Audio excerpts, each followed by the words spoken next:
Good morning and welcome to our Board of Commissioners meeting this July 8th of 2025. In lieu of an invocation this morning, we will have a moment of silence.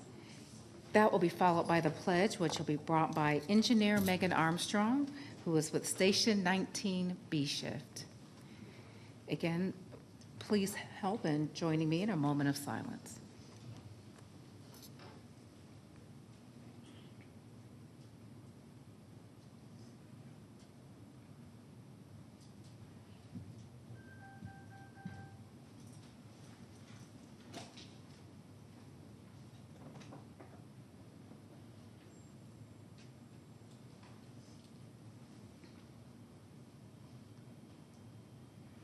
Thank you.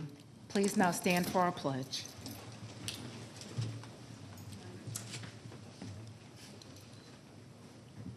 I pledge allegiance to the flag of the United States of America and to the republic for which it stands, one nation, under God, indivisible, with liberty and justice for all.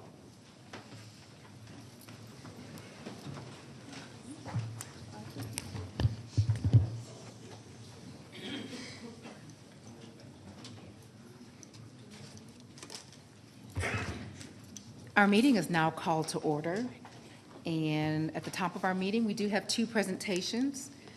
The first one will be with respect to the 2025 Martha Logue Excellence Award, and I will turn things over to our county manager for this presentation.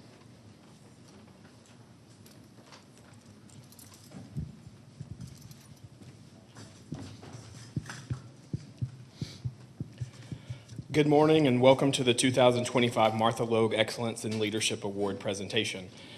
As we are doing this today, we also are marking our 40th year of Excel in Cobb County. So we wanted to point that out. Awesome. Thank you.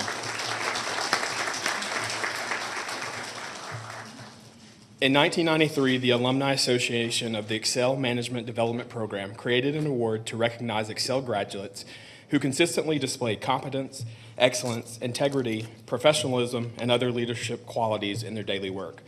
This year, we are celebrating over 30 years of acknowledging and recognizing Cobb Excel alumni for the Martha Logue Award.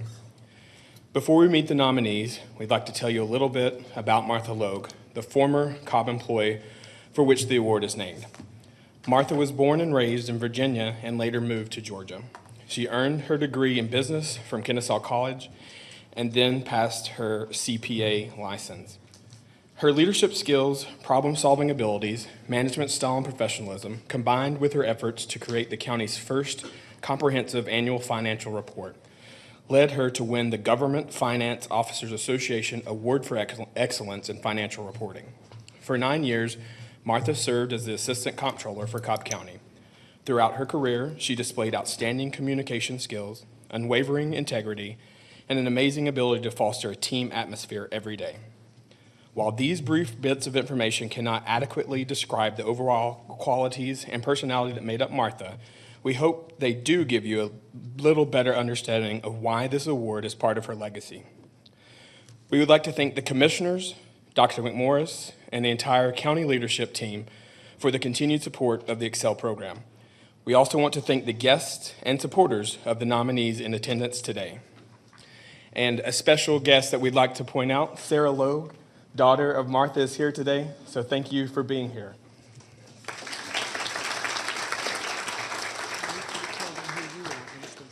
And Dr. McMorris reminded me what we should do. My name is Luke Rector. I am the co-chair of the Martha Logue Committee. Sorry about that. And then this is Stacy Kalashevsky. She's the co-president of the Cobb Alumni Association. Thank you, Dr. McMorris. Good morning. If the nominees will come down as we say your name, please. Our first nominee is Clerk of Court, Ann Gordon from Magistrate Court.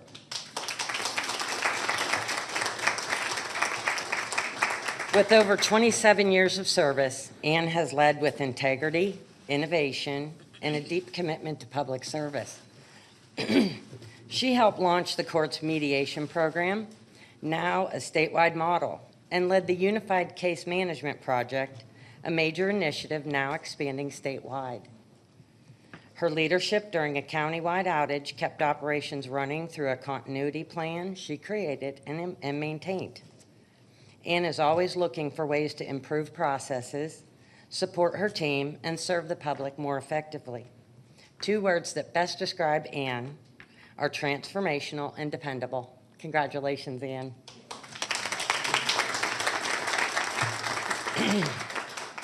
Our next nominee is Major Yamina Holt from Cobb County Sheriff's Office.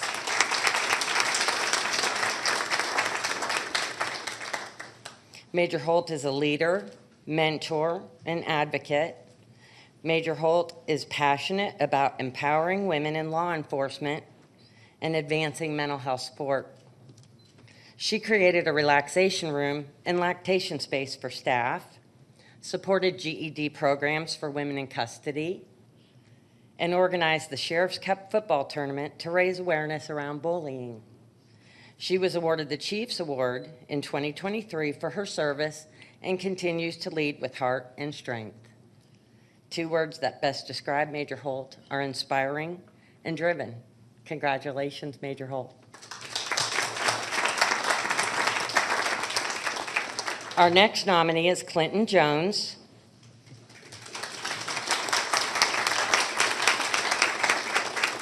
Recreation Program Manager with Parks, Recreation, and Cultural Affairs.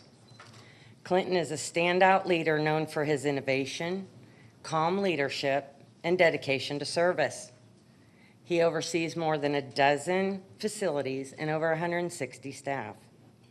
His team generated over $1.7 million in registration fees last year and delivered nearly 4,000 activities. His popular summer camp program serves over 3,000 children annually and was enhanced through a $120,000 grant for STEAM education and life skills.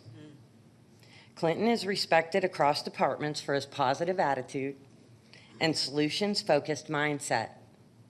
Two words that best describe Clinton are innovative and committed. Congratulations, Clinton.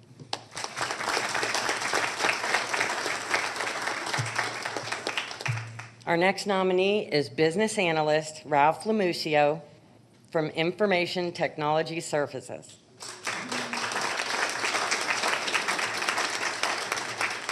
Ralph is a model of professionalism and resource stewardship, ensuring that Cobb County's technology solutions align with operational goals and fiscal responsibility. Whether working behind the scenes or leading major initiatives, Ralph enhances productivity and efficiency across departments through smart, collaborative solutions. He's respected countywide for his integrity and thoughtful leadership. Two words that best describe Ralph are dedicated and principled. Congratulations, Ralph. Our next nominee is Court Program Administrator Tammy Nicholson from State Court.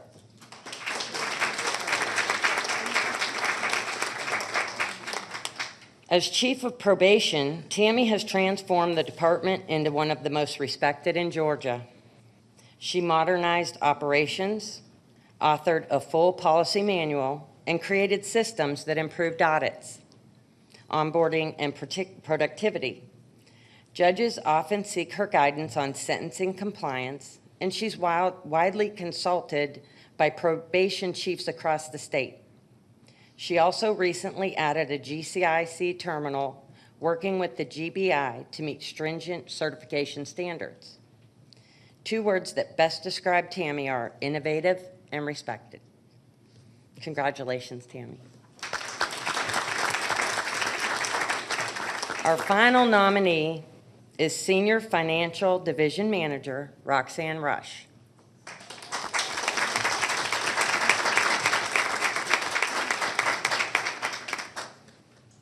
Roxanne is the definition of leadership, positivity, and professionalism. She leads a highly successful team with a supportive, lead-by-example approach, and is known for her financial expertise and unwavering commitment to excellence. Beyond her role, Roxanne is active in Toastmasters, She serves on several RFP committees and is one of the most engaged Excel alumni since graduating in 2002. She uplifts her team, encourages collaboration, and brings a sense of joy and energy to every space she enters. Two words that best describe Roxanne are supportive and steadfast. Congratulations, Roxanne.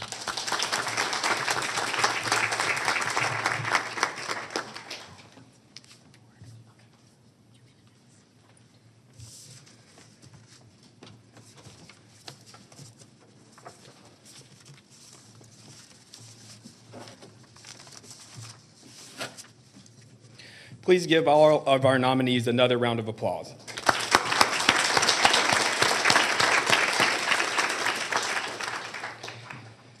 As we celebrate again the 40th year of Excel in Cobb County, we are reminded that we are fortunate enough to have outstanding leadership at every level. Selecting just one winner for this prestigious award is more challenging than ever, and each time it gets harder. Every nominee represents true professionalism, dedication, and a strong commitment to excellence and service. With that said, one person came out on top. The winner of the 2025 Martha Logue Excellence in Leadership Award goes to Roxanne Rush.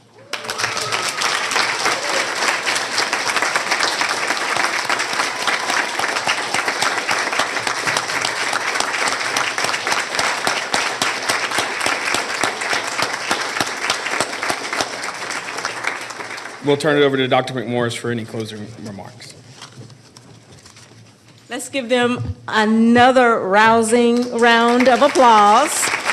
As you all can see, we are so very, very proud of each of you. And when they sent me the list of nominees and they said, well, what do you think? I said, I can't. I sent it right back to them and to the committee and said, you all choose, because this is the hardest thing to do. So I'm so proud of each of you. Martha was exemplary. And I'm so proud that we have employees across the county that exemplify the characteristics that she had when she was here at Cobb. I just want to thank each of you for all that you do. I'd like to thank you all for coming and supporting your colleagues today. The Board of Commissioners, we appreciate your support. You should be proud. You have a workforce that is outstanding, and we just want to take a moment to recognize just a few of them today. So thank you for all that you do. Appreciate you.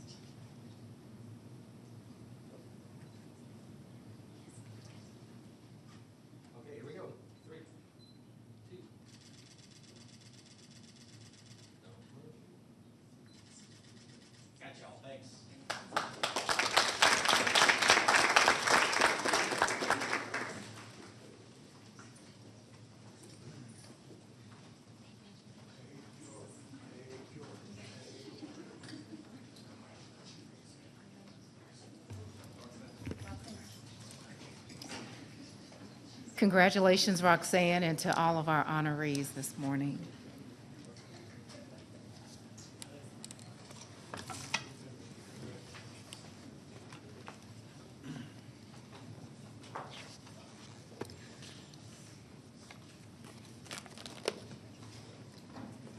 Okay.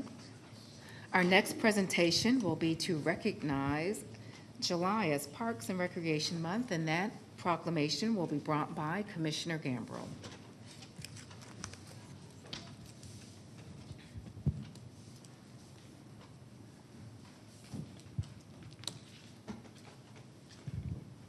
And if we can have all of our Parks and Recreation folks up here.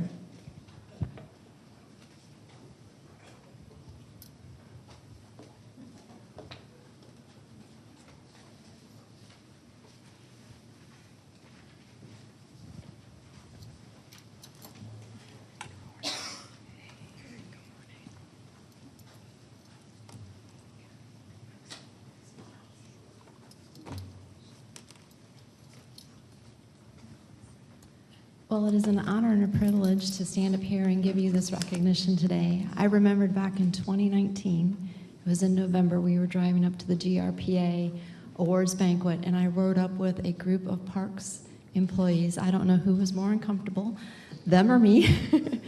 But I remember having a conversation, and the question was, if you could work for one department, which department would you work for? And I can truly honestly say, after working for the county now for 7 years, Parks is the most fun. You guys give experiences to people every day that they might not ever experience. You're always there for them, and to that I say thank you. So with that, it is my honor to give this proclamation. Whereas Cobb County Parks and Recreation professionals are essential to enhancing the quality of life in the county, creating safe and welcoming spaces for all residents, delivering programs that promote physical and mental health, and fostering strong community engagement.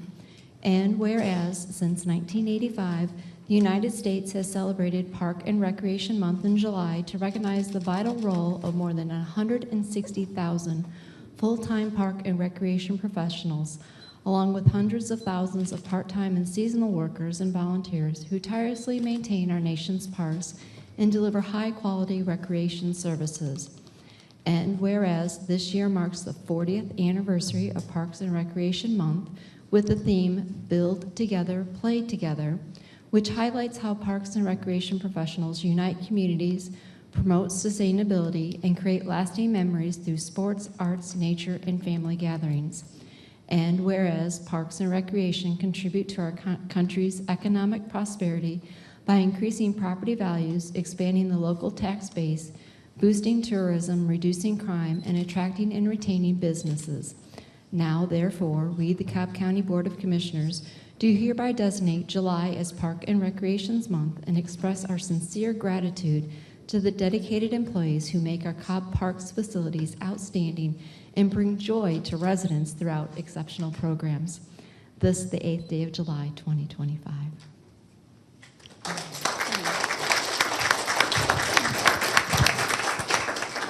Thank you, Commissioner, and all of our commissioners and county manager for allowing us to be proclaimed here today. July is Parks and Recreation Month, but really every month is Parks and Recreation Month when you break it down, and I've said that before. But one of the things that I wanted to really do was highlight some of the folks that make Parks and Recreation what it is. And so our staff here today, we have Charlie Monroe, who is our Natural Resource Manager. We have Tanya Ashley with our Communications. We have Mr. Clinton Jones, our Recreation Program Manager. Mario Henson, our Services Division Director. Giselle Jaquez, she keeps me in line most of the time.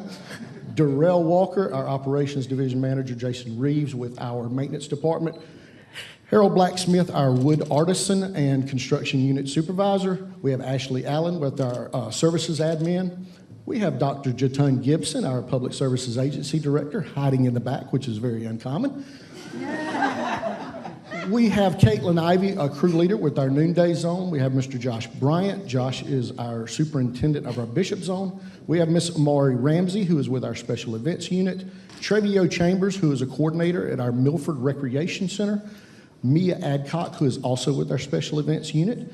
Brandon Anderson, who is with our Operations Administration Unit. And Jeff Chin. Jeff is our GIS analyst for Parks. So these are just some of the people that make Parks and Recreation what it is in Cobb County, and I can't be more proud to be the person that actually gets to work with these people on a daily basis. It's just an absolute joy. They do everything for Parks and Recreation, every second, every minute, every hour, every day, to make Parks and Recreation what it is in Cobb County, and these are the ones that should be celebrated, not just July is, but these are the ones. So thank you very much. I appreciate it, Commissioner Gamble. Again, thank you to our commissioners for support, county manager, and our former Parks Director, our Deputy County Manager, who was, he's been up here a few times with the July is Park, so thank you for that. So we appreciate it. Thank you very much.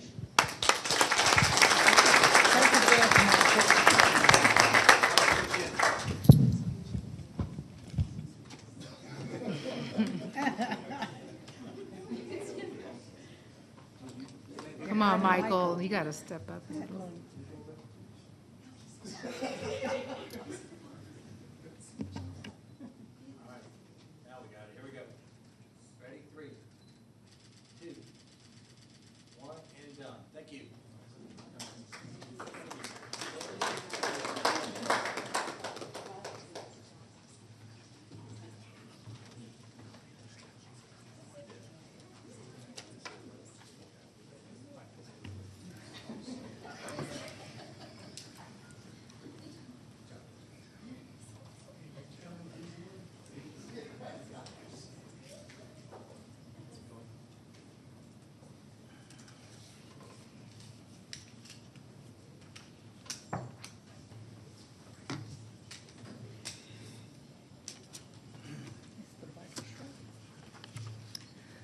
All right, that concludes the presentation portion of this meeting, and we are now at our public hearing tab. Today begins the first of a series of public hearings that we will have with respect to our millage and our budget. Now, I will turn things over to our Deputy Finance Manager to help us with our public hearing this morning. Thank you, Chairwoman, Commissioners, County Manager. Again, my name is Buddy Tussar. I'm our Deputy CFO here at Cobb County. Before we have the public hearing, I do want to go over a brief presentation on the millage rate. And let's begin with the dates and schedules for the millage rate hearings. It was originally advertised on June 21st, June 24th, 2025 in the MDJ. Today is our first public hearing. We'll have 3 of them. The second public hearing will be held on July 16th, which is a Wednesday, which is different than normally. It's typically been on Tuesdays. The July 16th is a Wednesday. It'll be at 6:30 p.m. It'll be a special called meeting. And we'll have our third and final public hearing and adoption the night of July 22nd at 7 p.m. Here I want to go over the different millage rates in Cobb County that we are responsible for. We have 4 of them. The first is the general fund, which we recommend staying flat at 8.46 mils. We have the fire district fund, which we are proposing a slight decrease of 0.02 mils. And so everyone knows 0.02 mils is approximately $1 million in the fire fund. We've had the conversations with leadership amongst the fire staff and everyone here on this board, and $1 million is something that is sustainable within the fire fund in the 2025 budget. We have the Cumberland Special Service District 2, which is a tax on commercial properties within the Cumberland Special Service District that will remain, is being proposed to remain flat at 2.45 mils. Again, that goes to fund the debt service on the stadium bonds, a portion of it. And then finally, we've had the Six Flags Special Service District, but due to the creation of Mableton, we no longer have that district and are no longer assessing a millage rate for that district. So the proposed mills are 0. Underneath that, I do want to highlight the net digest. It has grown, and we have a net increase of 3.39%. One thing I do want to note is that while we have growth, that growth is slowing. In previous years, we've had growth as high as 8% or 10%. It has come down to about 3.39% in 2025. Here's a more detailed view of the digest when you're comparing 2025 to 2024. Again, we had residential real property grow at about 3.5%. The gross digest grew at 2.9%, which you will see third to last bottom row there. Exemptions grew at 1.5%, which is a little bit lower than the overall growth, but the net taxable digest increased 3.39%.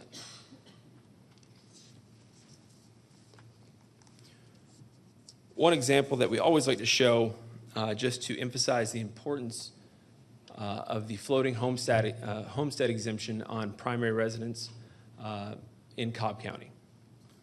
I want everyone to see this is a real home in Cobb County, and you will see the fair market value of the home in the gray bars from 2018 to 2024. Now, this is a pretty common occurrence here in Cobb County, where we've had a home that was roughly over $200,000 in 2018, now being appraised a little bit higher at $450,000. What we have here, and one thing I do want to highlight, is the blue bar. That is the general fund portion of this homeowner's bill. The key thing to note here is it has remained steady since the date of purchase. It has remained steady, and in this example, it's roughly $609. You'll notice that as the bars of the fair market value go up, that blue bar, which is the general fund portion of your bill, that 8.46 mils has remained flat. Without that homestead exemption in place, taxes would have been $1,447.64. That's an $838 $100 difference. It's almost $1,000 of savings as a benefit from the primary homestead floating exemption in the general fund. If we didn't have it, it would look similar to the yellow bar, which is the school districts, which doesn't have the float, and also the fire district, which is the red bar. You'll notice that they go up in proportion to the increase in the fair market value because they do not have the floating homestead exemption.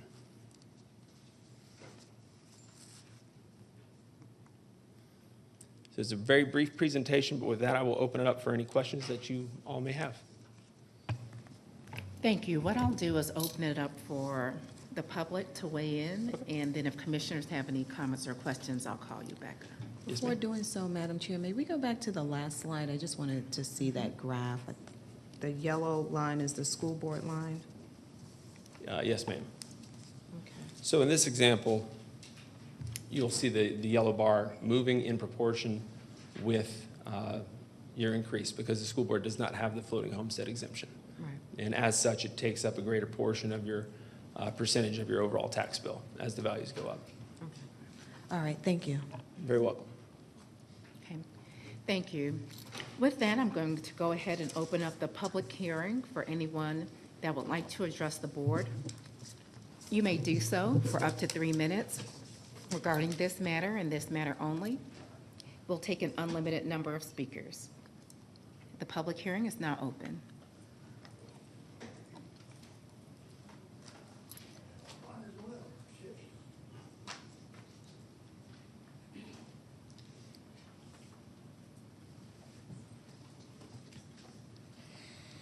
Good morning, ladies and gentlemen. I would like to go ahead and remind you that one of the worst things I heard there was a home valued at $200,000 and now it's at $450, and that's a little bit. It's not a little bit to me. That's just the way of y'all getting the money. I know you need the money. Everybody needs a raise. These people that are doing all this work for us, they're not doing it for the kindness. They expect to get paid. When we send a law enforcement officer out and we put his life on the line, a fireman out, we expect them to get paid. They're step and grade. We've agreed to that. We have costs that go up every year. Of course, that money that you have borrowed from the people, that's BS, and you know it. We can throw that back. We don't need you to have extra money. We need to stick to what we have. All-Stars are here next week. That's a great thing for Cobb County, and we will get a return on that investment. Next year, we will have soccer fiends, whatever they look like. We're going to have a lot of them in Cobb County. But anyway, you have to do whatever it is to continue to pay the employees that provide the services that are necessary for us to live the way we want to in Cobb County. So do what you got to do. Thank you. We'll take our next speaker.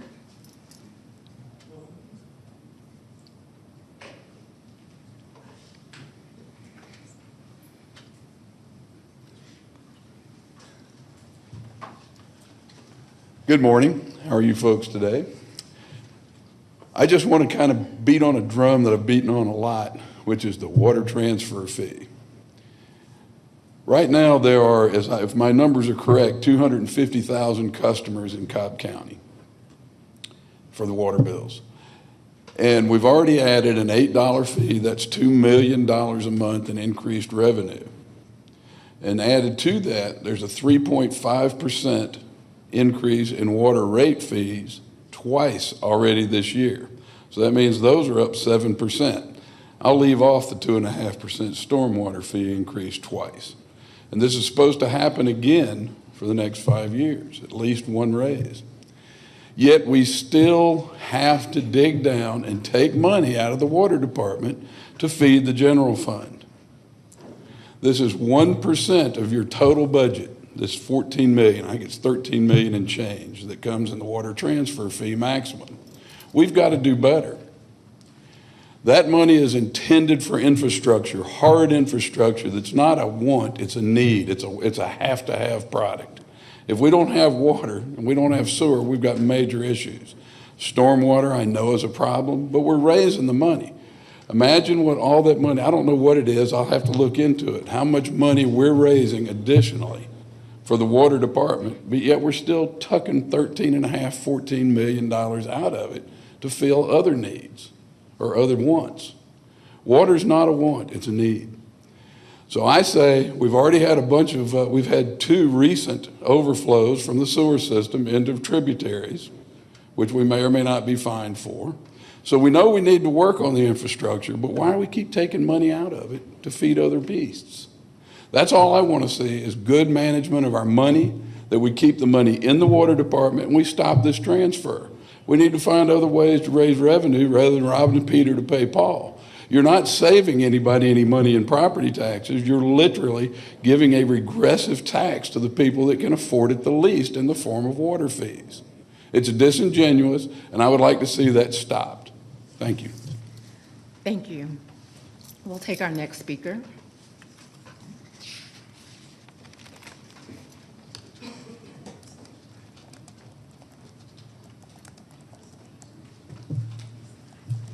Good morning. Good morning. So, in reviewing what you guys have done with the property taxes, I will say thank you. Because I was able to use the tool that the tax assessor's office put on their website, and I say thank you to them. And I was even able to advise some people on how to use it. Many of the residents were blaming you guys for their amount not being on their tax bill, and I told them no, that wasn't the Board of Commissioners, that was the state of Georgia, and the law that they passed in HB 581, which took that amount off of your tax bill. Another thing I saw is that you guys, most of the property in Cobb County, you didn't reassess the property, so the assessment value remained the same as it was from last year. And I thank you guys for that. I mean, because when I look or read around me, and I look at City of Austell, 158% increase, I look at Fulton County and the people who are having fits in Fulton County, South Fulton, DeKalb County. I mean, it's just been a ripple effect all across the county with people having these massive tax increases. So never thought I'd see the day that I would say it, but thank you guys. Thank you. We'll take our next speaker.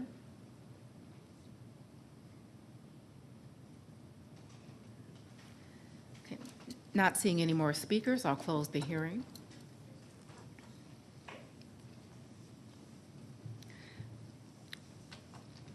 Commissioners, if you have any questions for Buddy, this is a good time to share, and I'll just go ahead and go down the dais and start with Commissioner Gambrill. Any questions now? Commissioner Brown? Just that we are having individual meetings too with y'all to go over everything, and getting input from the public is important to us. So can we get a copy of this PowerPoint as well? Yes, ma'am. A copy will be posted online. Okay, thank you. No questions. I just had a request to post it online, but you mentioned that you will take care of that, so thank you. Absolutely. Any other questions? Possibly a question. I do want to acknowledge some of the comments that were shared. Sure. I thank you for your support of our organization and the work that we have been doing to provide the best level of service that we can as efficiently and effectively as possible. And that does require for us to make sure that we have a steady and able workforce and a committed workforce to do that. So I appreciate the comments in support of our employees. This has not always been the tenor for those of our employees who have been here for some time, so it certainly did not fall on deaf ears for them to hear those remarks. I also appreciate learning how effective the tool was at the tax assessor's office, and hopefully that is something we'll continue to use year after year as we educate people with respect to our budget. The water fee transfer is something that we've been discussing for some time. It has been a goal, I can particularly say a project of Commissioner Burrow, since she's been here, to reduce it 1% every year. I've seen us reduce it and then increase it and then reduce it. And I can say over the tenure that I've been chair, we've been reducing it by 1% every year. And we've reduced it again in this budget, and it will be our goal to get that to 0.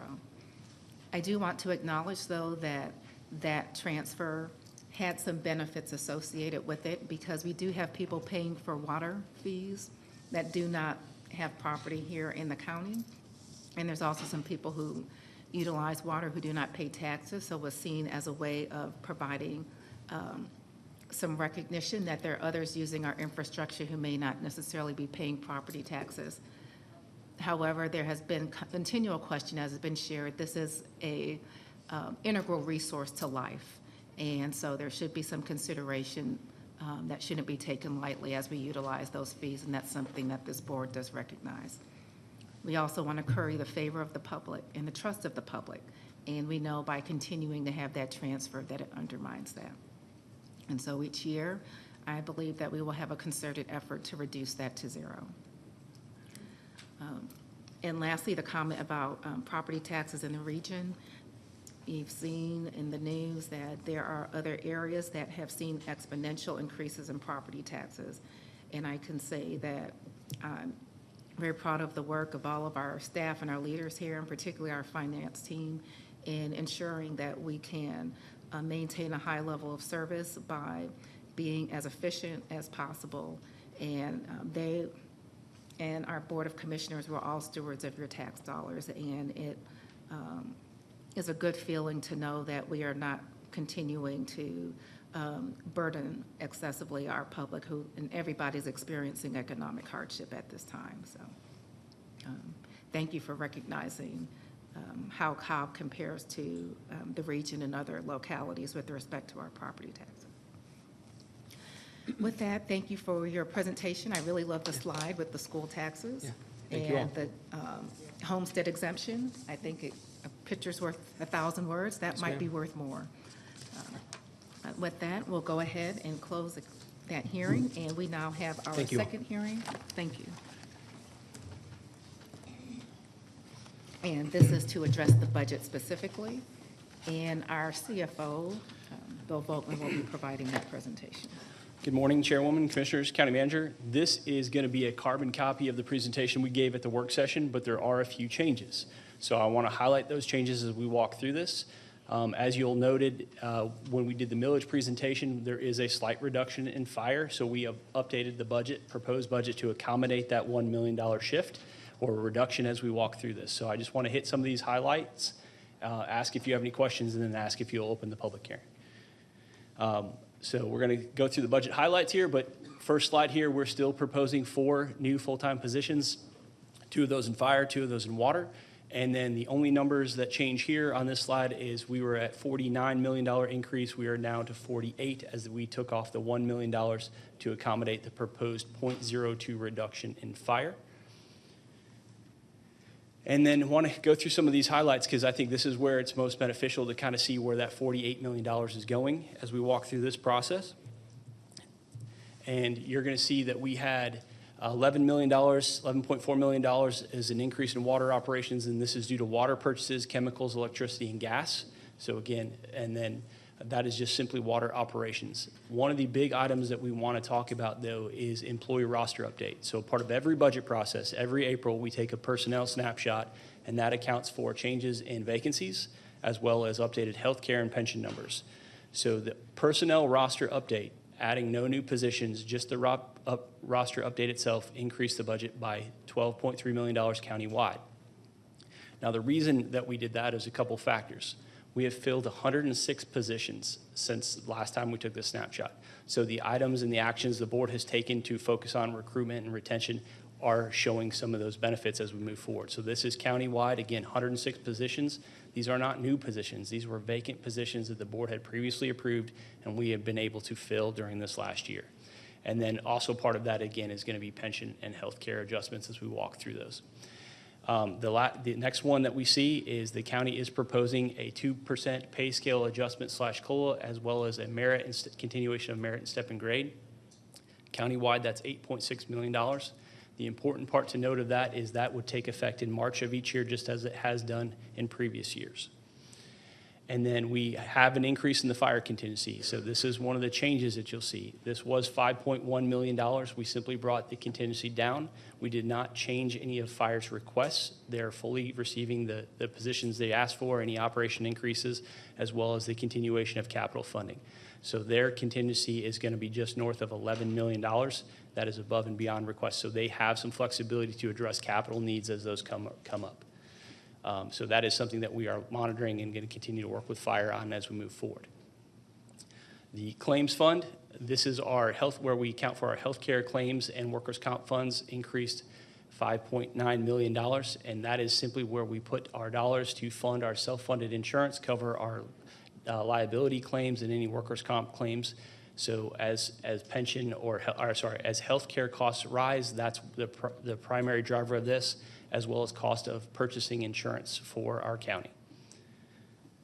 And then every couple years, we have to do a cost allocation update. And what that is that accounts for funds outside of the general fund that utilize general fund services. They do have to pay into the general fund for those services. This is part of our accounting standards as we have to do this. So, for example, if you're part of the water fund and finance processes your payroll checks or cuts your AP checks, there's a cost associated with that. If you use computers for ITS, there's a cost associated with that. So that's how that's calculated. That did have a $5.9 million increase countywide. $2.5 million increase countywide. And then we walk through our budget recommendations, which remained at $2.2 million, as well as impact items. I do want to spend a little bit of time on those because those are very different than previous years. This is our BOC impact items of $2.2 million. I do want the board to remember, last year this number was north of $16 million. So these are agenda items the board approves during the year that have an impact on a future year budget. Obviously, we had some big changes in the previous year. We did some changes to step and grade, as well as some other very large programs that impacted us in 25. The impacts for 26 are much less significant as we walk through these, but there's a breakdown of those impacts. Any questions on the BOC impact slide before I go to the budget recommendations? Yes, Commissioner. Can you point out what is state fund mandated that we are funding, like the PTSD and insurance and? Yeah, there's a variety of these. We tried to lump these into larger categories, but yeah, PTSD insurance was one of the major drivers that we saw as a result of state funding. And I want to walk through these real quick and see if any other ones stand out. Most of these are going to be annual maintenance contracts that have annual increases as we walk through these. I don't see any other ones, and I'm going to look. Buddy, are you aware of any other ones? I think that's the only one I see on the impact apps. Yeah, it's just the PTSD. Sorry, Commissioner. And Bill, I know we talked about this, but Commissioner Burl, a couple meetings ago, we approved the additional $700,000 for the district attorney's office for child support services. Mm-hmm. But that is not on this list. Can you explain why? So we'll go back and look at the agenda item. So the critical part of that is any agenda item that has an impact item that would be reoccurring would have to be stated there. So if it does not have an impact item, even if you do approve it as a one-time increase, it would be effective for the remainder of the fiscal year. So we have that happen a lot of times. Departments will ask for funding that is a one-time cost, and then they will have to come back for any additional funding that is not listed as an impact. They would have to come back to the board for future authorization. So, and part of what we want to do with this is if there's any agenda items, for example, that is approved as a part of this meeting, this list will have to be updated as we walk through this process. So what we try to work with the departments on is that if you have impact items, we ask that you do those prior to us presenting this. That way we're not trying to play catch up, because right now the budget is structurally balanced. And if you bring an impact item, that proposes a challenge. So that is something that we try to work through very closely on timing. Because the last thing we want to do is present you a budget, and in the same meeting, that budget now has changed, and now we have an unbalanced budget. So we worked very hard for a lot of months to get to this point, and not having a lot of moving pieces in the month of July and really June for that matter is very important as us get to that point. Now, there is the ability at always with any emergency to say, I need one-time funds. We highly encourage that if there is a need, but the impact item, something that's reoccurring, we ask to do that well in advance of this process. Yes, Commissioner. And then if I can just add on to that, because we know the DA has had to ask for this money year after year, because again, it's another unfunded mandate by the state that the state requires us to do, but they're not funding it. So again, while this doesn't directly impact the budget, I do hope we take that up again in our legislative sessions. Yes, and Commissioner, one of the things that we like to do with this is you're going to see on the next slide is budget recommendations, and we'll walk through those a little bit as well, but that is part of our process as well. If we start to see something that is reoccurring, or if it comes every year as a one-time ask, it's not really a one-time ask. So that is part of what we'll bring as budget recommendations to make adjustments, and when we get to that slide, you're going to see things like utilities that just simply haven't been addressed. So those are causing some departments to run a little over, and it's simply to pay for water and electricity. It's not for programming or anything outside of, or anything within their control. Is simply utilities and some of those items. So that list of budget recommendations are going to be continuously updated. We are monitoring 2025, and we're already starting to build the list for 2027 of what recommendations will come forward. Okay. Any other questions? Yes, Commissioner, sorry. Yes, is the column in the middle, the impact amount, is that an increase of what their current budget or last year's budget was? That is correct. So we have a lot of lease for copiers that are going Yes, up?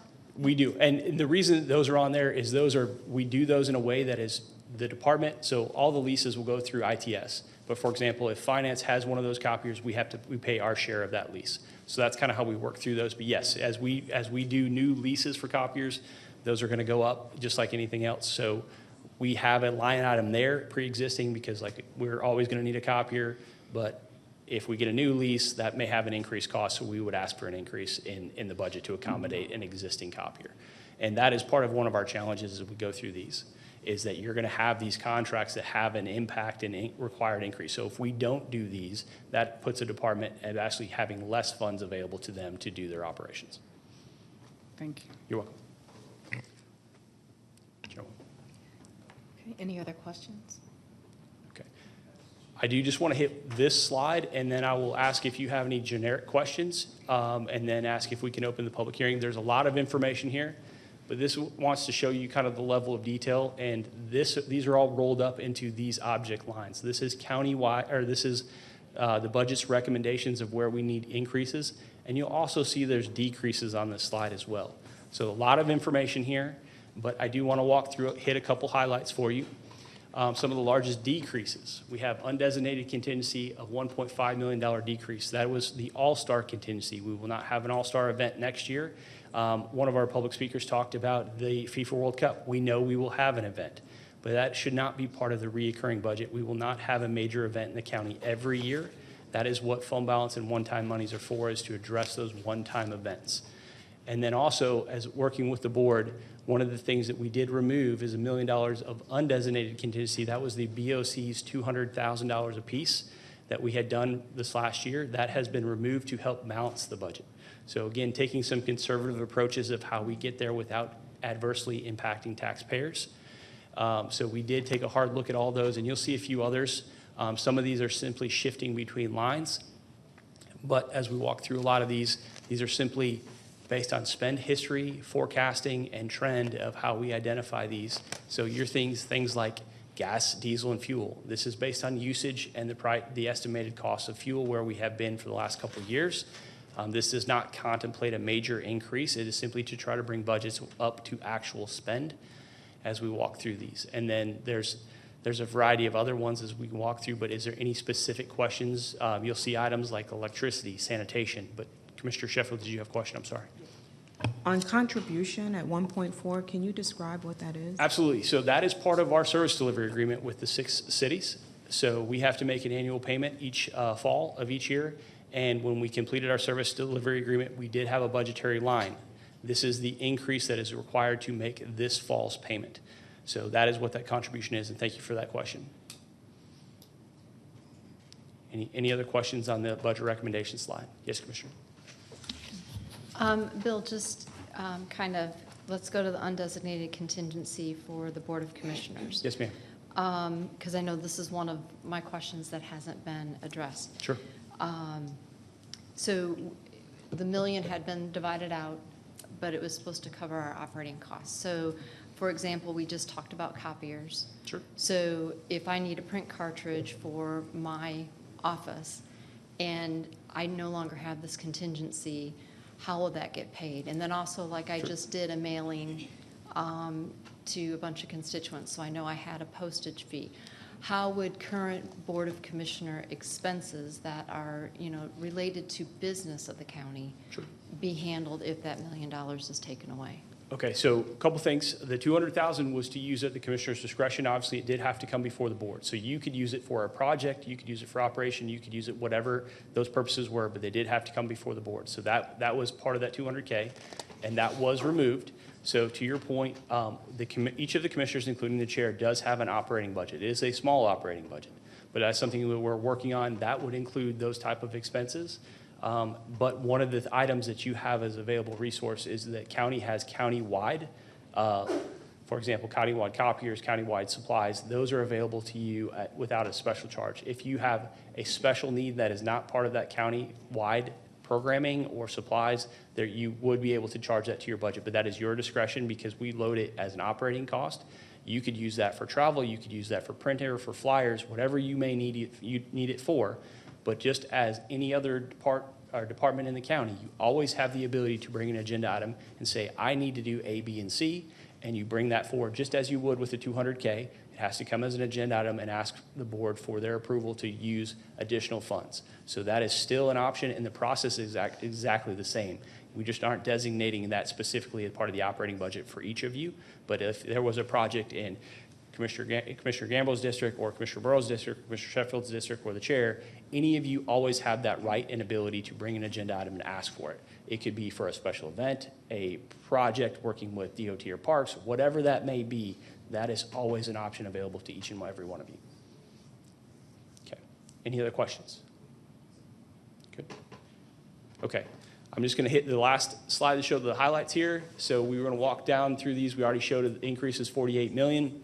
We're going to hit a few of these. Obviously, the general fund being the largest fund of that is going to be 18.3, fires 7, and then most of our other funds remain relatively flat as we kind of go through this process.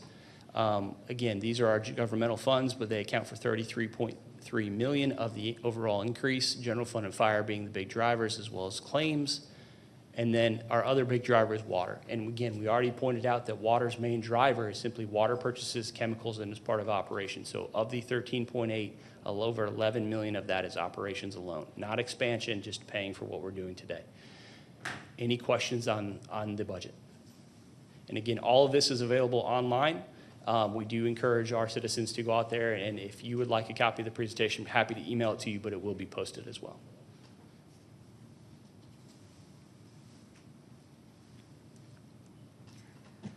No, I think we're good. I know I saw somewhere in one of the slides positions being created, but Yes. you did share, at least in a prior meeting, that that is not part of the general fund. That is correct. So part of our highlight slide, as we stated earlier, we're doing 4 positions, 2 for fire and 2 for water. No new general fund positions. Okay. All right. Thank you. You're welcome. The senior county attorney position isn't? That was done via an agenda item and prior to the budget process, so that is an impact item and is listed as such, but not a new position being created. So, and then I do want to leave you with the schedule, and I'll leave this up there maybe while we have the public hearing so the citizens can see, but it does follow the same schedule as the millage. Okay. Okay, thank you. Thank you. With that, similar to our prior hearing, I will open up this hearing for an unlimited number of speakers to address this matter and this matter only, and you'll have up to 3 minutes to do so. We'll go ahead and take our first speaker.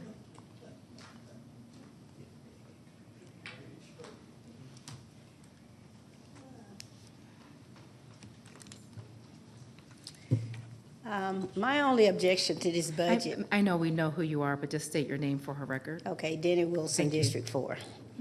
My only objection to the budget is I'm opposed to you guys cutting the fire fund. I mean, within this new city, I'm able to there's not a day go by that we don't have a fire truck racing somewhere. I mean, and when I say not a day go by, I mean there's not a day go by. I mean, I'm on Hillcrest, they coming down Hillcrest, they coming down Mableton Parkway, and I don't know what's going on, where the fires are, but I know we can hear the trucks racing. So I'm just opposed to you guys really cutting the fire fund. And the other thing is, this probably not a little bit off of the topic, but Commissioner Sheffield, I text you Saturday to tell you that thank you for the signage on Hillcrest and thank you for the completion of the sidewalks on Hillcrest. There's a little bit of imperfection, but I'll take that up with our DOT director, who's just been phenomenal in helping us to get this sidewalk project finished. And thank you for seeing it through, you know, and not delaying it like the previous. You were able to get in there, get it done, and the street looks a lot better, you know, than it did before the sidewalks came. And that's why I text you to say thank you for the signage, because now we can clearly see, you know, you used to cut out and you couldn't tell where you were going, which way you were going. I'm sorry to interject, even though I know your comments are gracious. We do need to constrain the comments to the budget. Well, that's within the budget, is it not? It's BLAS. Okay, well, anyway, moving on from that. And also, too, I noticed that, Chairwoman Cupid, you mentioned the school board twice. And I'm not going to hesitate to mention to you, because you got small kids. I mean, the school board is yeah, you mentioned them twice in the previous thing. And the school board is responsible for the education of our children. So don't direct citizens to go attack the school board because they did not roll back their millage. I mean, because I've spoken with some of them, and I know the situation as to, you know, why they decided to keep it flat as well. Thank you. We'll take our next speaker.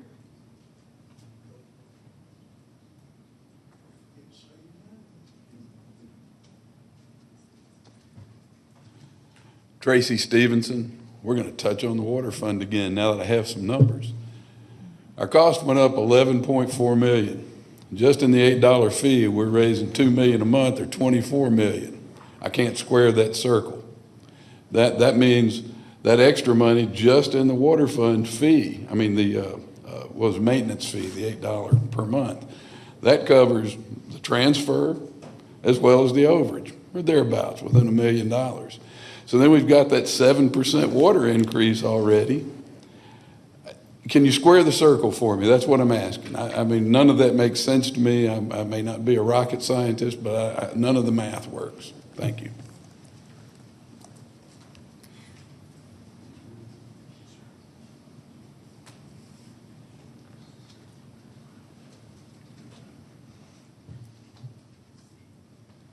Donald Barth. I'm back here one more time to talk about these $1 million handouts. You're reaching in our back pocket. It's our money. It's no biggie, but let's say that we took $1 million and we threw it into a dog kennel. Let's say we took $1 million and we threw it into the Veterans Memorial. That's never going to get built because nobody seems to be righting the ship. This is like the Korean ship. It's leaning. We have to fix these things. You can't keep throwing money at problems.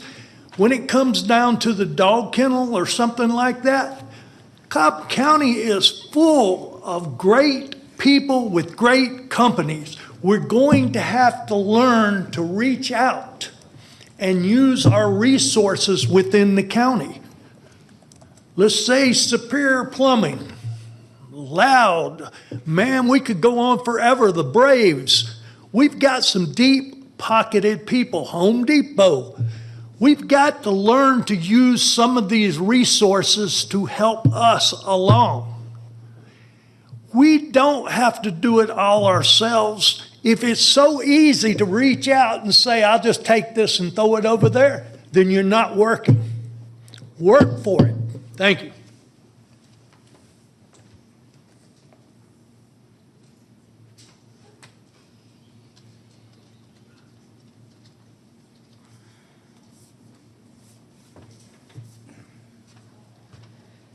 Good morning. My name's Craig Harfoot. In the budget there, I saw like this electrical increase. I was wondering about natural gas too. And it ties into what we actually do in this county. Like the Lower Roswell Road project, it's all litigated to the max, but you condemn property just to put a turn lane in. Well, we're in like the 5th month of, they're changing gas pipes this big, moving them, millions of dollars. And, you know, if you say the county isn't paying for that, guess what? The county is in our electrical bills, in our gas bills, because right now the gas bills that are sent to everybody in our county have the higher charge is for the pipeline, not the actual gas used. So, I mean, when you have this built-in problem, it's like the budget's never going to get solved. And it's like it goes back to highest and best use, and corporate profits are everything. I mean, it explains what's wrong with everything, because we didn't have mountains of garbage and to have to deal with landfills and such in budgets back in the 50s. Everything was recycled. If there was some paper, it got thrown in the furnace and burned, you know. But today, corporations so big that plastic's a problem for all of us. I mean, they're finding it in your brains. So, you know, you just need to, you know, I see they're talking about eliminating plastic bags. You can eliminate all plastic. Just say you got to use recyclable, well, not even recyclable, returnable, refillable bottles, or use powders.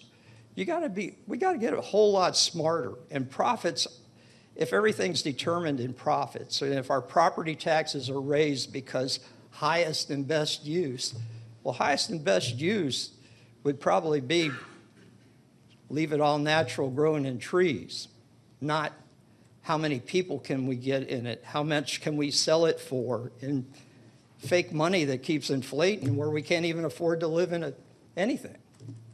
I mean, we got to get a whole lot smarter about all this stuff. And we need a dialogue in the community. And I don't care if it's got to be nonpartisan, because the partisan stuff is just nonsense. It isn't solving anything. And I really think that we could come up with better solutions here in Cobb. We don't have to buy into the whole, you know, but, you know, everybody telling us how to live where we live. Mr. Harfoot, your Thank time's you. up.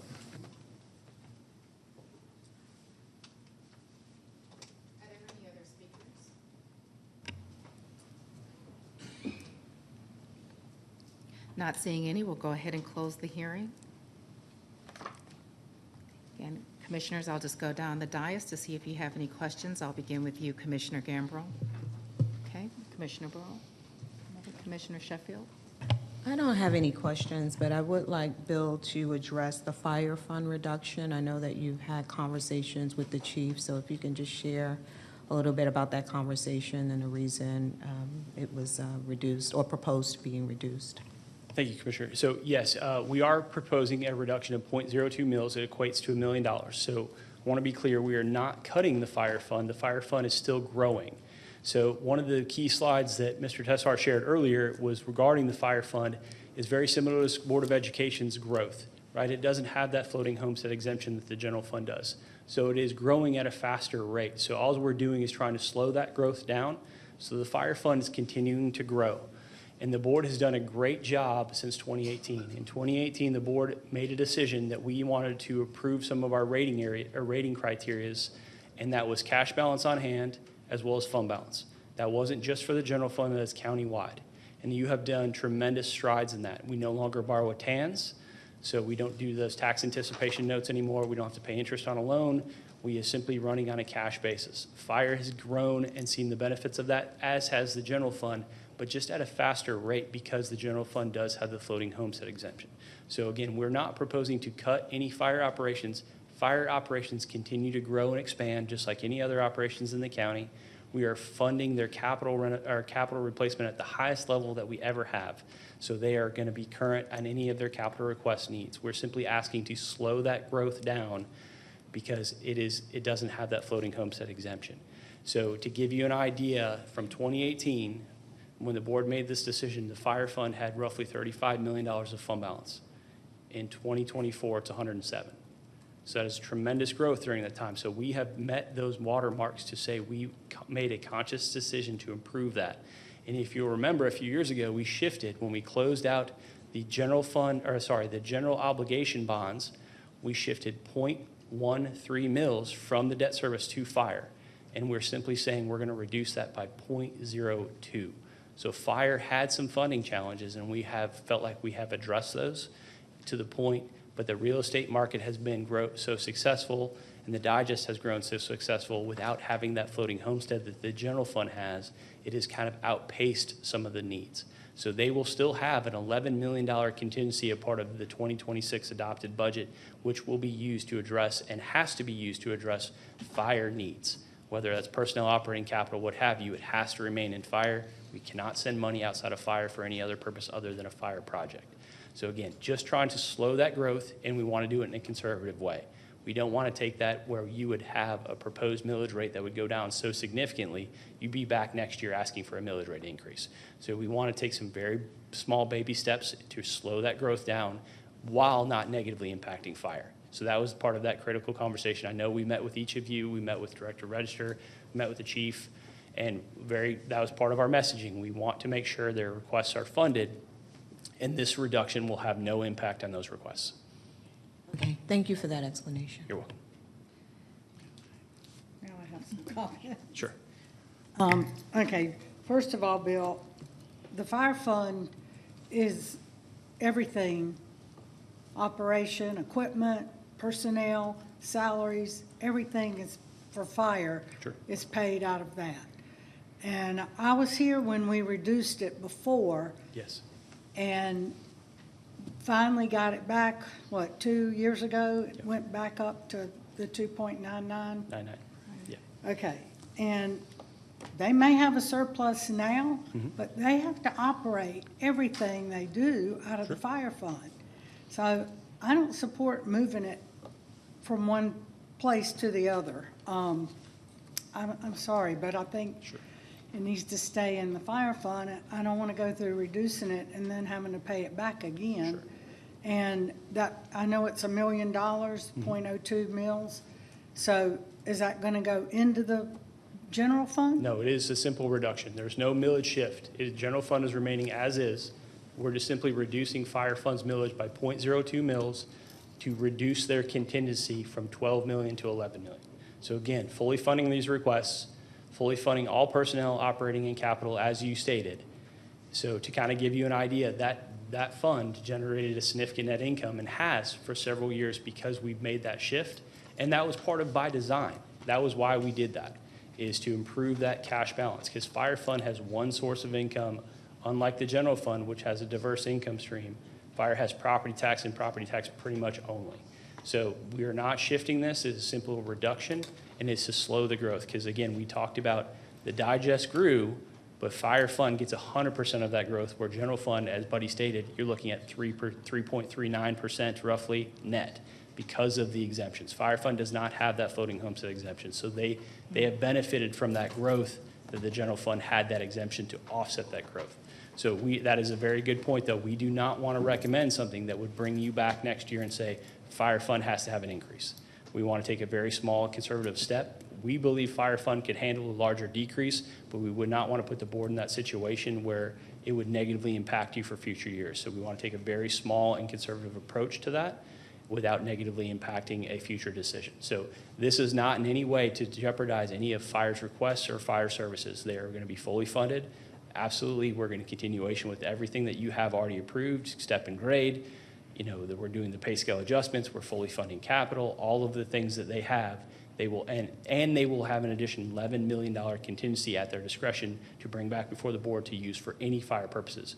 But one last point on that, fire fund dollars that are generated through this millage rate cannot be used for any other purpose. They cannot be shifted anywhere else. They cannot be transferred anywhere else.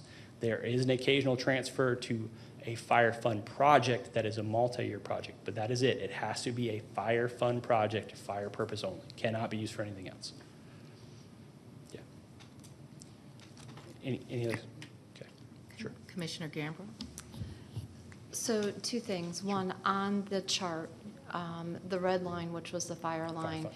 appeared kind of flat and It's actually stable. Yeah. So unlike the school board where it showed the big increase. So maybe if we could break the fire fund graph out to show residents how much of an increase we have had based on the numbers you just gave So us. they will actually mirror exactly. So the reason it looks smaller is you're talking the school board has a millage rate of 18.7 versus the fire fund at 2.99. So if we were to blow those up and put them on like right next to each other and just not account for that difference in the graph, they would be identical. Yeah, because neither has that exemption. Okay, thank you. And then second question is, I know legislatively, we are not allowed to keep over an X amount of fund balance. Well, okay, let me rephrase that. Legislatively, we're supposed to have a minimum, Yeah, well, actually, the board has a policy on the and minimum. the board has a policy, but, and I know for the AAA bond rating, they look at our percentage of fund balance, and that also helps determine our AAA bond rating. Sure. Are there limits on the fire fund, similar to what is put on the general fund? So when you approved the policy, it was, we did look at those both collectively, and it is something that we could probably revisit again and update. As with all policies, we should always take a look at it every couple of years to make sure it's still relevant. I will say this, is we had our credit rating meetings, and because they do look at it globally, which is something that we always have a little bit of a challenge with, and I'm going to explain why. Fire fund is definitely part of that. Fire fund and general fund have significantly improved, which is where you get that TANs borrowing. But we have other funds that are part of that calculation that can't carry a fund balance. So for example, our hotel motel fund, whatever you collect in that year in hotel motel taxes has to be spent within the same year. It will always be zero, but it is part of that calculation. So there's funds by design that are not going to have a fund balance, but they're still part of that calculation. So when they look at us and compare us to other median AAA counties, we still score low in both cash and fund balance. But we have made significant improvements in those, and we feel like on the funds that we can improve, the fund balance and the general fund and fire are at the levels we want them to be. We do not want to see them continue to grow at the same rate. We want to slow those growths. General fund, you will see in 2025, we're going to do a work session in September. We're going to give you a kind of a year-end update with some other items. We are looking to slow that growth. So that is something we're going to see in 25 and 26. And then that's what we're proposing here with fire as well. We just need to slow that growth. We don't want it to stop because, like some of our citizens said, and I know you all know, that expense increase for the next year will always be higher because you're going to have increases in things that are mandatory or mandated to increase, or pension health care. Those will always go up. So it is very much part of our long-term plan that we do not want to propose something that would negatively impact that. We want to allow you to have that flexibility. Well, and I know, and one of our speakers touched on this, of 20 million of the increase is specifically for staff salary, merit increases that are associated with that. So Yeah. I know when you and I talked, that was eye-opening. It was. I mean, and you're talking 5,000 employees, and that's countywide. That is not limited to general fund. We have, obviously, a big part of our workforce is going to be those public safety employees on step and grade. We also have a large component that lives within the water operation. So we have some big pockets of employees that are also outside of the general fund, fire being one of those. We have a lot of fire employees, and we want to make sure that they're accounted for and taken care of through this process, which is why it is a countywide recommendation. Sure. I don't want to keep going back and forth publicly, but just remember, the fire stations that are, some are SPLOST, but some are fire fund, and with all the projects, even on SPLOST that are over budget, the fire fund won't be paying the difference, probably not coming from revenue above projections. It'll come out of the fire fund for that. And the step and grade increase every year, the fire part of that comes out of fire, not the general fund. Correct. So, And we worked with fire operations on their long-term capital plan to include fire stations. So we are setting money aside each year that will go towards funding future fire station replacements. So that is part of their long-term capital plan. So we have factored that in to their capital requests. And then, as you stated, the step and grade, we always, whether that's fire or general fund, we always want to make sure that whatever is being recommended is sustainable as we move forward. all right, Yes, ma'am. thanks. You're welcome. Just give me one moment, let me go back to my notes.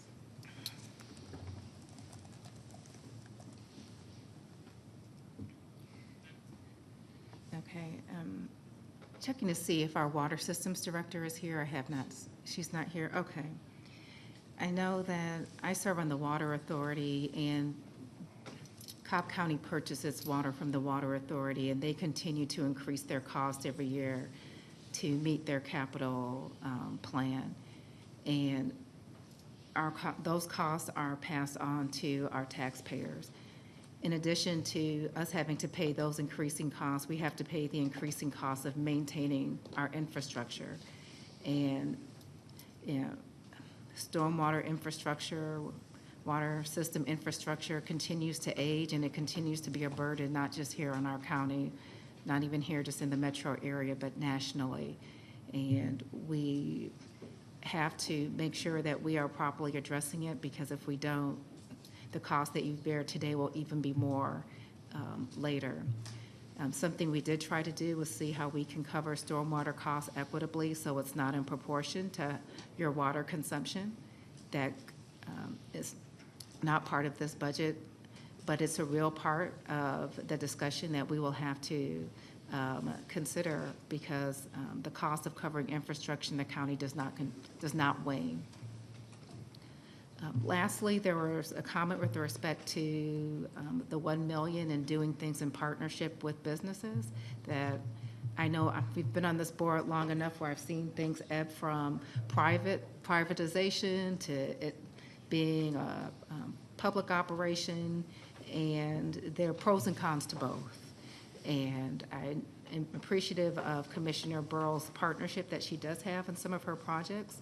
There are some things when the county is serving the public good for it to remain part of the county, because there are different interests that a private organization will have versus a public organization. But I know that this will be a continuing part of our discussion as we try to control our costs. Every time we have consulting costs versus hiring, that's an issue. So, you know, again, these are pros and cons that we weigh when we look at how we provide services as best as possible, and also take advantage of also what the private sector can provide. But I appreciate that comment. Commissioner, those are the observations that I have of our speakers. I don't know if any of you have any.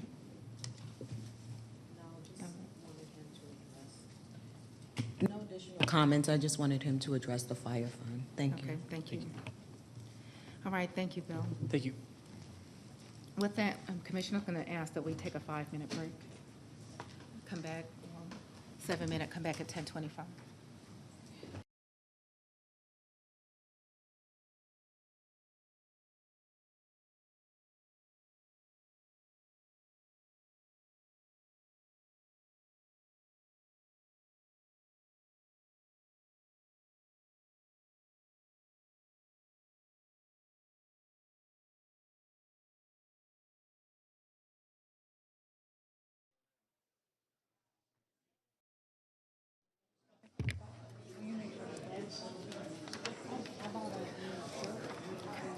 Hello and welcome back to our Board of Commissioners meeting this July 8th, 2025. We are now at the public comment portion of our meeting, and I will turn things over to our county manager, our county attorney, to square this off. That has nothing to do with public comment. Thank you, Chairwoman. As the board provides the podium for public comment, it's appropriate to review some of those related meeting rules. When you come forward, if you would, please state your name, and if you're speaking on behalf of an organization, all comments should be made to the commission as a body and addressed through the chair. Public comment is not a dialogue with the board, but an opportunity for the speakers to provide their comments to the board. Comments should not be slanderous. The board encourages, regardless of the topic, for the audience to be respectful and courteous to all the speakers. Everyone attending this meeting should give others the right to both listen and to be heard by treating each other with civility. Statements made during the public comments portion do not necessarily reflect the opinions of the board or the administration of Cobb County government. And there is a timer on the podium to keep track of your 3 minutes. First speaker is Denny Wilson.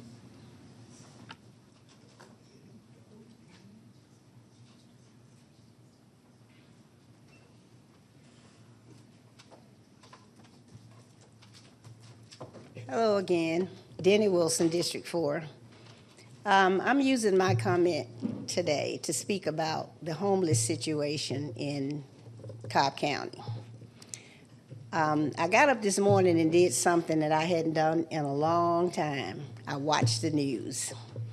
I stopped watching the news about 8 years ago, and I don't even turn my TV on to it because it's always so depressing. But anyway, this morning I watched the news. And on the news, they talked about an area in Atlanta that they're closing down to where they're moving the homeless people out. It was the area where the guy was bulldozed over. They didn't know that he was there, and they bulldozed the area, and he was killed. Well, they're cleaning that area out next week. And guess where those people are going to come? They're going to come here to Cobb County. And we're going to have a serious problem with the homeless, even more than what we have now. So we've got a young lady that's running for office in the city of Mableton who made a comment last week about the police victimizing homeless people. And that is not the case. And I know so because I have worked with our Cobb police to remove homeless people from area like the one at Glore and Mableton Parkway. I worked with Cobb Police to have that homeless camp removed because the people in that area, you know, were afraid. And some people are afraid of homeless people, some people are not. And I'm one that's not afraid of them because I know pretty much the violent ones. I know the ones who are, you know, not threatening, and I know the ones that you just don't approach. I mean, if you live in the area, you live and you learn them. I don't want any harm to come to anybody. And that's why I'm coming here today to let you guys know. I think it's Wheat Street. Yeah, it's the name of the street that City of Atlanta is cleaning out next week. And those people will come across the river, and they'll come into Cobb County, and probably the first place they'll come will be the Mableton area. And once they leave the Mableton area, they're going to go up to West Cobb, they're going to go up to East Cobb, and I think you guys are going to see a huge increase in the homeless population. So what I'm telling you here and now today is you guys need to come up, or you're going to have to come up with a solution. I mean, because they're going to come here, and there's no other way to get around this. So Atlanta supposedly is working to place some of the people. I think about 38 of them, they said this morning on the news. But what happened to the other hundreds of them that they're not placing? And I promise you, they will end up here in Cobb County. Thank you. The next public speaker is Donald Barth.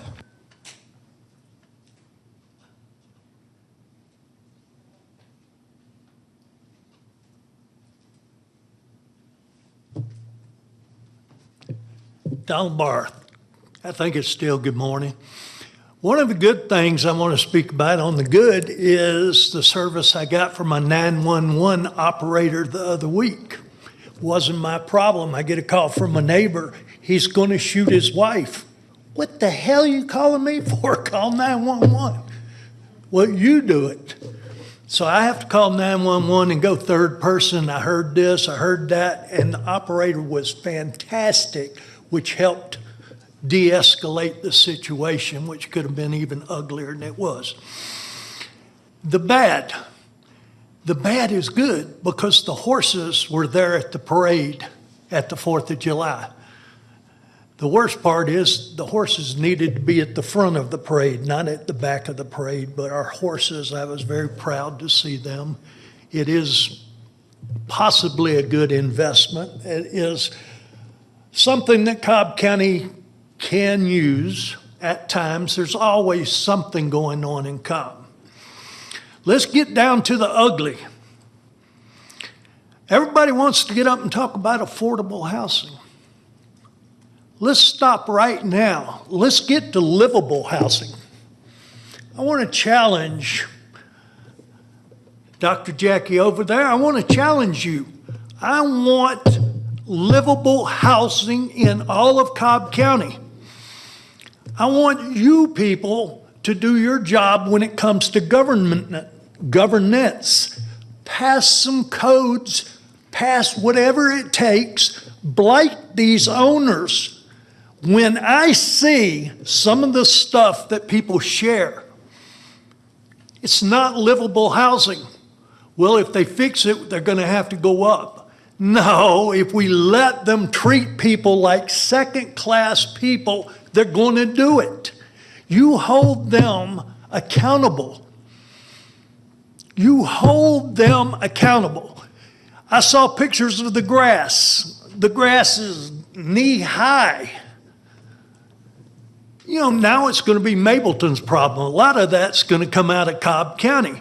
But I know about Delk Road, and some of the apartments are not city. Some of them are still holding on to county. Y'all are a lot easier to get by with. All we have to do is tax the hell out of them. Blight tax. You cannot live in a place that looks like some of the stuff they're sharing. Well, we don't. Poor them. No. What happens is the crime rate goes up. As a place gets blighted, we all know that blight brings in crime. Crime means... Mr. Barth, your time's up. The next speaker is J.T. Jackson.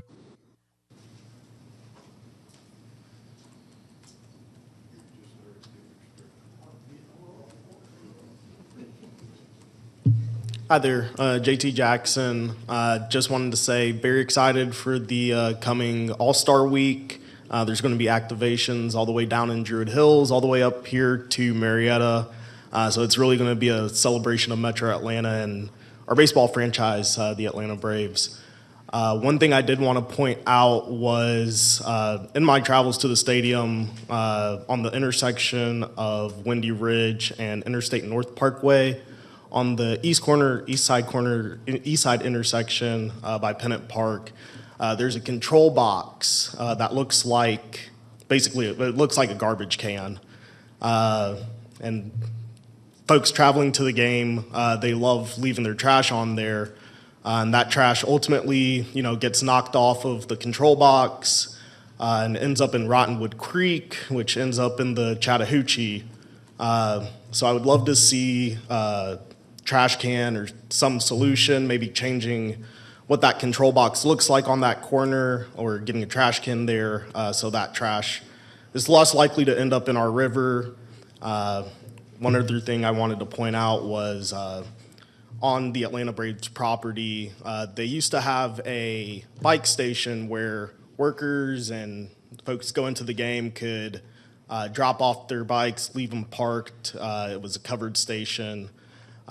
That's been replaced with paid lockers. I know that's outside of the control of the Board of Commissioners, but in the conversations that you guys do have with the Atlanta Braves organization, we would really appreciate if you could challenge them to be better neighbors in that regard and kind of think about the folks that are, their season ticket holders, their shareholders, their employees.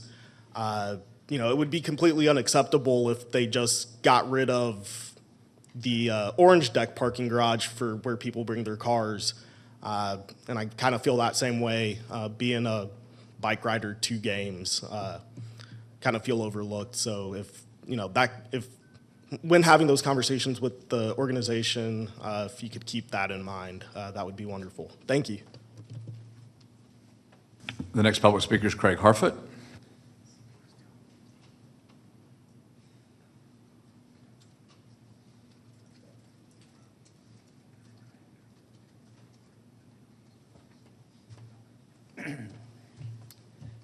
Good morning, Commissioners. My name's Craig Harfoot. Something that got left out, I didn't email you guys this, but Tesla came up with a modular home that's a tiny home that's $7,000. Now, I saw in Cobb County you had, and I really don't believe the county should be giving money to Must Ministries. I think that they should be funded from, the public on their own. But what they were paying to build some tiny homes was way in excess of the 7,000. And for the 7,000, what I saw is, you need to look it up. It had its own recyclable water system. You can pee in the toilet and it does what our waste treatment plant does. And also was solar powered. So something y'all need to look into and catch up because, I know we had all this thing but about backyards and whatever, but the whole thing goes to how would you tax a $7,000 home? It's cheaper than a mobile home. You couldn't fund any budget off that. So you're going to go, we don't want that. But when you got to understand why houses were totally affordable in the 50s, 60s, 70s even, and now they're not, is that when we off the gold standard, that's when the drugs came to America. That's when the banks started laundering the drug money. That's when the houses started to inflate. We didn't produce anything to put money in those bank accounts. It's all drugs. And it's all tied together. And it's like, so, why do we get upset at China for putting fentanyl and killing our drug addicts? Well, hey, where are you going to get the money? And then Cobb County, what do? You put it in Georgia Fund 1 and you buy Treasuries, Fannie and Freddie, and all you're doing is inflating the economy. They're going to print a whole bunch more treasuries now, and there's nobody to buy them offshore. So, this is a real problem. So the whole thing about highest and best use, we got to start thinking ahead because we're going to be wiping ourselves out. And this flooding and all, the whole world is covered in satellites, aluminum, and they burn up when they fall in the atmosphere. And the conductivity of the sun to the earth. All energy comes from the sun, and it's getting hotter. And then we get this narrative, it's CO2. That's BS. That's just everybody breathes out CO2, plants can handle that. But the one thing that isn't, aluminum. There was no aluminum 110 years ago. Came with electricity. The next public speaker is Warren Seegers.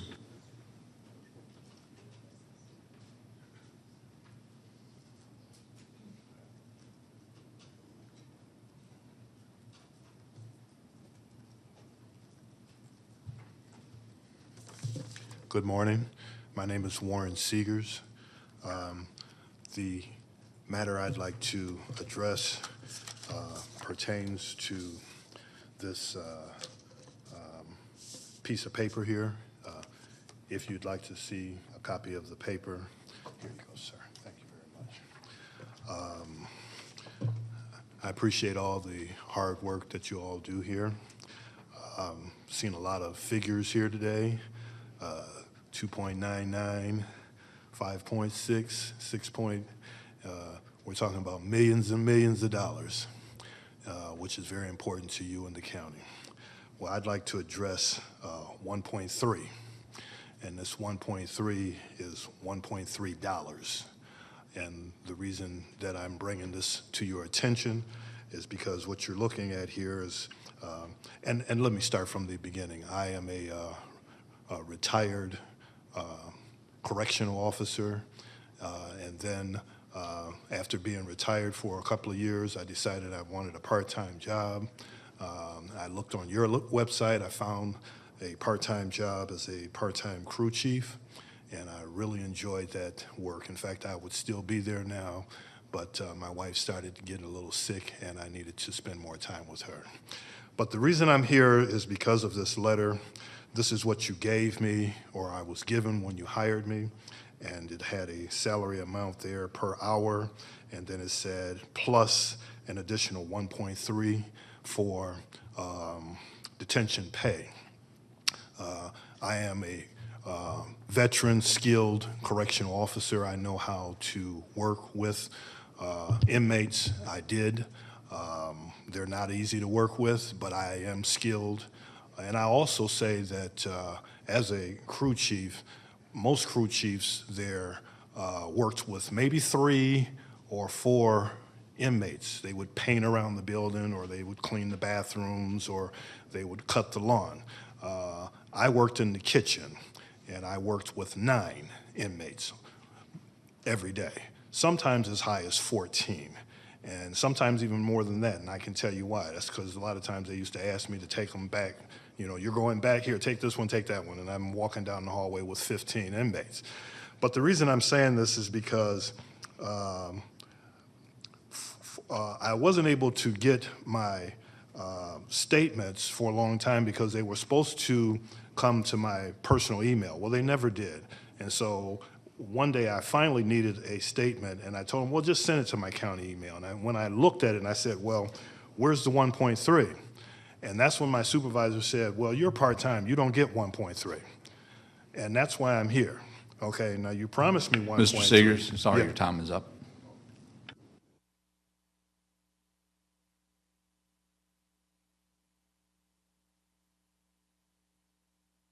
Sir, I'm sorry, your time's up. So, To disposition this as best as possible. And then I don't know if there's anyone here from HR that can speak with this gentleman. Or, yes, thank you. Our HR manager is at the back. Jim, if you don't mind speaking with him about that matter, thank you. that's the final, Chairwoman, that's the final speaker, the public comment portion.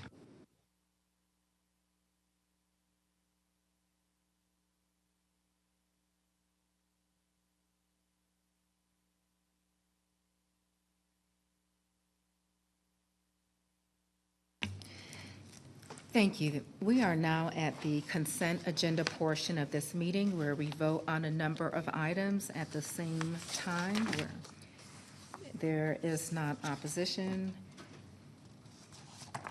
Commissioners, I'm just reviewing my agenda to see if we have had any changes.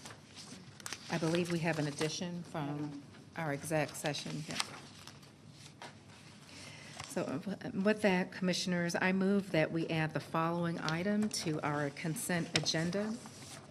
It is to authorize settlement of the workers' compensation claim on behalf of Con Cosby. Is there a second? Second. Is there any discussion? Call the question. The motion carries 4-0, noting Commissioner Eric Allen is absent. For our commissioners and our clerk, I'm not observing any other changes. Okay.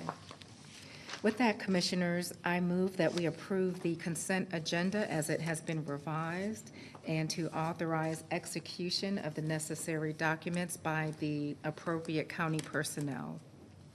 Second. Is there any discussion? Commissioner Gambrill. I'd like the clerk to note that I do not support agenda item number 8 or 14.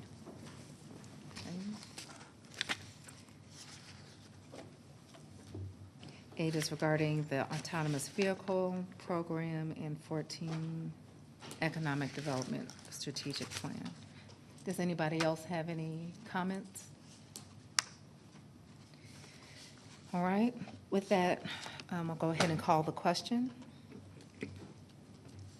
The motion carries 4-0, noting again Commissioner Gambrill's opposition to agenda items 8 and 14. Okay, that takes us to the regular portion of this meeting, and our first agency up is the Department of Transportation. Good morning. Test? There we go. Good morning, Chairwoman, Commissioners, County Manager Drew Ressler with DOT. 7 items for your consideration this morning on the regular tab.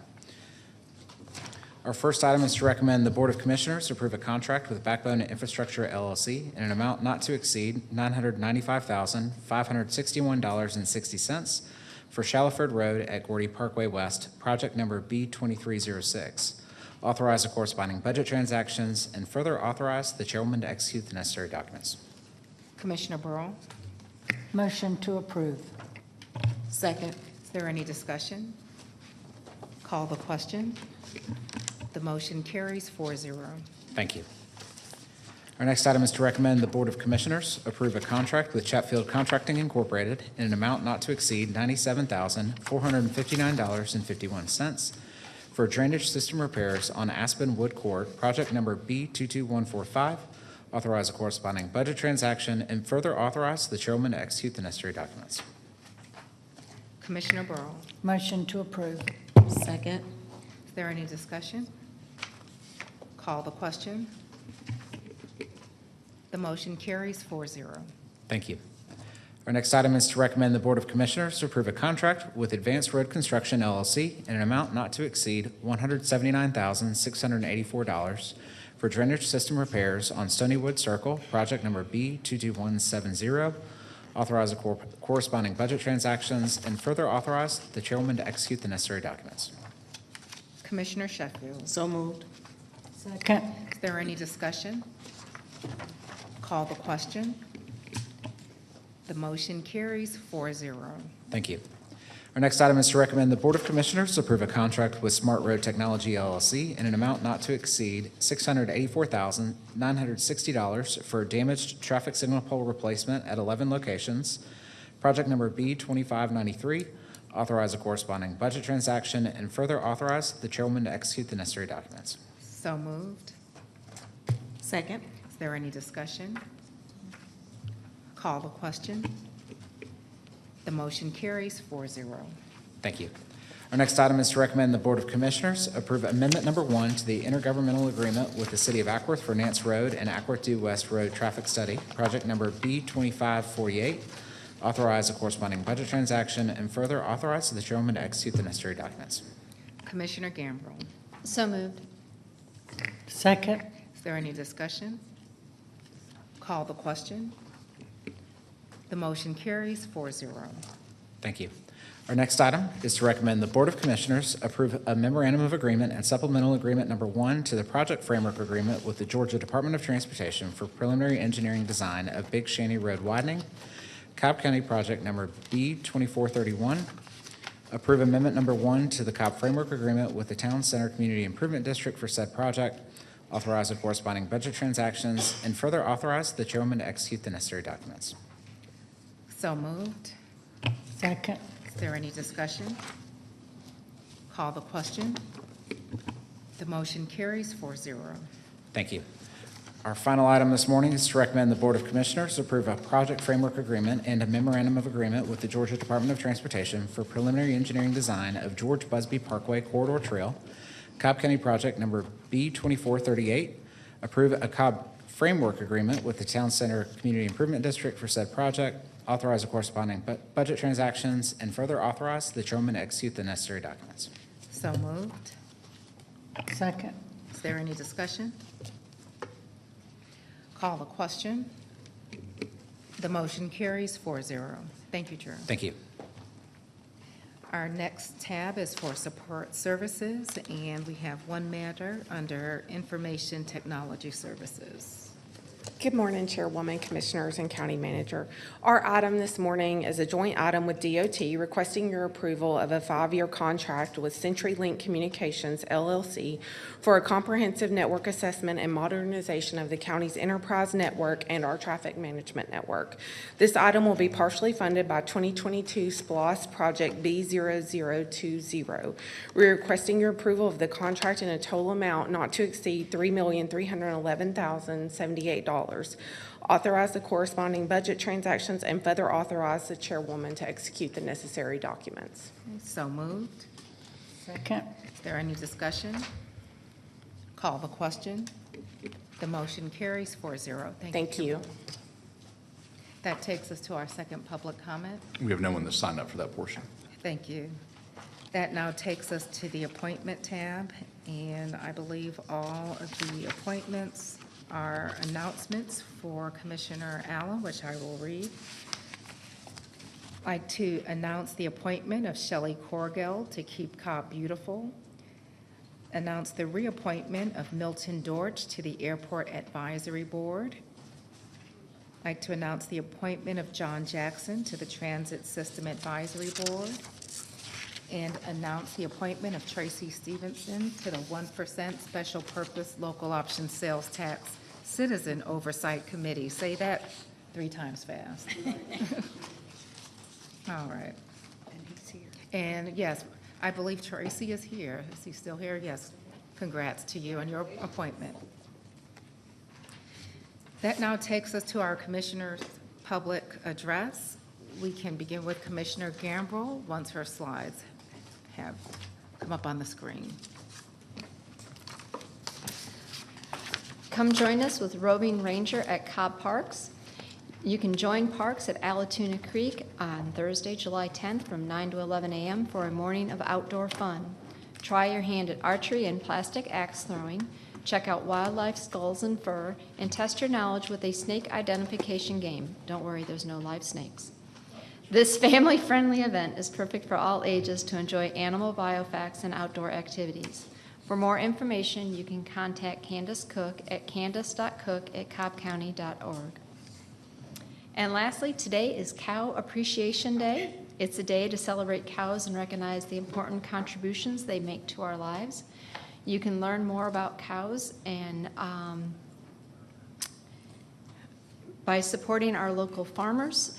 You can visit a nearby farm shop and pick up fresh produce instead of heading to the supermarket. It's a great way to give back and enjoy farm fresh goods. And unlike Dick Yarborough, I do know where Montana is compared to Canada. And in Montana, they have more than 2 cows per every human. Thank you. All right. Thank you. That now takes us to Commissioner Burrow. First of all, we haven't heard the Hyde Farm mule comment in a while. Thanks, Kelly. We had our 262 adoption over the weekend with our Superior Pets for Patriotic Vets program. Mr. McCracken, U.S. Navy, 10 years retired, adopted a French Bulldog mix. And then we also have some specials at the shelter. I know Director Hammond is with us today. But throughout July, you can adopt a dog or cat for $25. And there's puppies, kittens, dogs, all kinds of pets. And they're spayed or neutered, microchipped, and vaccinated. And the cats are FIV and FELV and heartworm tested dogs. So you can go to Cobb County Animal Services, cobbpets.org.gov now for more information. We had our first of 3 public hearings on the budget and millage, and the next 2 will be Wednesday, July 16th at 6:30 p.m. in this room, and then Tuesday, July 22nd at our 7 p.m. BOC meeting, where the final hearing and vote will take place. And it's all listed online. It's hard to believe, but it's been 10 years since the terrorist attack that killed 5 of our military in Chattanooga. One was from Cobb, Skip Wells. He has a park named for him. He was 21 years old and died in the line of duty, a Marine. So next week on the 16th marks the 10-year anniversary of his death. He gave it all for his country. And we will have a ceremony at the National Cemetery in Canton where he is buried. And the public is welcome to attend. There's some flyers in the back and tells you where it is and what time. And I will be there presenting a proclamation on behalf of the Board of Commissioners. And Keep Cobb Beautiful has some pop-up recycling events coming. So on Saturday, July 19th at the Civic Center, 9 to 2 p.m., and 9 a.m. to 1 p.m. on Saturday, July 26th at Gritter's Library on Shaw Park Road. So you can go to cobbcounty.gov/keep-cobb-beautiful. Thank you. Thank you, Commissioner. We'll go to Commissioner Sheffield. Thank you, Chair. District 4 news and updates. Cobb County Senior Services is excited to partner with the Georgia Council on Aging and host Engage with Co-Age. During these informative sessions, you will learn about recent legislative outcomes that impact seniors' health care, housing, safety, and rights. You'll also hear updates from the Georgia Council on Aging and the Coalition of Advocates for Georgia's Elderly. Most importantly, you'll discover how to get involved and make your voice heard in issues that matters most. Sessions will be hosted at various senior centers with the kickoff event on July 10th at Freeman Pool Senior Center located at 4025 South Hurt Road in Smyrna. Call 770-801-3400 to register. Are you currently seeking employment? Join WorkSource Cobb for a workshop on July 22nd to learn how to maximize social media for your job search. Understand how and why to control your online presence and set up and manage your LinkedIn profile. Scan the QR code to learn more and register for the workshop. Join the Champions Band as they pay tribute to Queen at this week's Wind Down Wednesday at the Mabel House Barnes Amphitheater. The concert starts at 7 p.m. and will include classic hits such as Bohemian Rhapsody and Somebody to Love. Lawn terrace seats are free and tables are $20. The Kaiser Permanente Summer Movie Series also continues with Cobb Parks, and you're invited to enjoy free movie nights at the amphitheater. There's a great summer lineup to include the Lego Movie this Friday, July 11th. Gates open at 6 and the movie starts at 7. Admission and parking are free on a first-come, first-served basis, rain or shine.